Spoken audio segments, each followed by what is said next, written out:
अशाच आपल्या परिसरातील नवनवीन बातम्या पाहण्यासाठी आमचा चॅनलला सबस्क्राइब करा।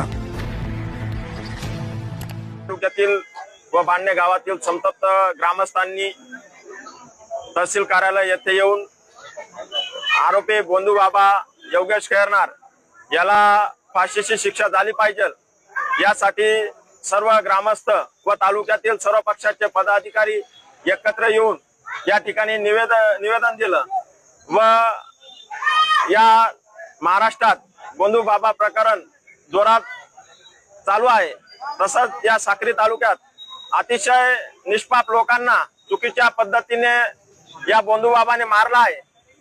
चिरंजीव अक्षय सोनवणे हा काही व त्याची मैत्रीण त्या ठिकाणी गेले असताना पूजा पाठ केली व त्याला काहीतरी खाऊ घातलं। खाऊ घातल्यानंतर अक्षय सोनवणे याला बेशुद्ध केलं व त्या मुलीला घराकडे गोंदू बाबा सोडत जात असताना अर्ध्या रस्त्यात त्यांनी गाडी थांबवून मुलीसोबत अत्याचार करण्याचा प्रयत्न केला व त्या मुलीने नकार दिल्यास त्या मुलीवर लैंगिक अत्याचार करण्याचा प्रयत्न केला व त्या ठिकाणी तिला निर्दोषपणे तिच्याच ओढणीने त्या ठिकाणी तिला फाशी लावली व तोंड बांधून चुकीच्या पद्धतीने त्या ठिकाणी फेकलं व तिच्या अंगावर गाडी देखील टाकली।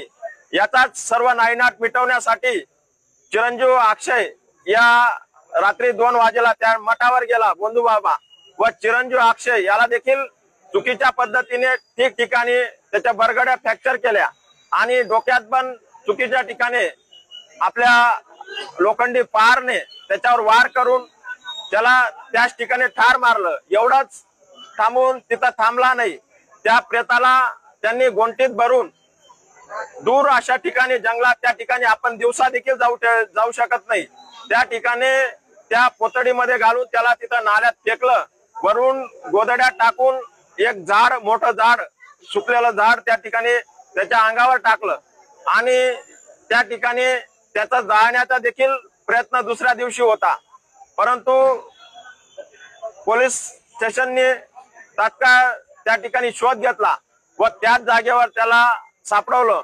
म्हणून सर्व पोलिसांचा देखील आम्ही लवकरात लवकर शोध घेतला, त्याबद्दल त्यांचं देखील अभिनंदन करतो। मात्र पुढील तपासासाठी त्यांनी कोणत्याही प्रकारची निष्काळजीपणा न करता आरोपीला कशी फाशीची शिक्षा लवकरात लवकर होईल हीच आम्ही त्यांच्याकडनं आश्वासन घेतो।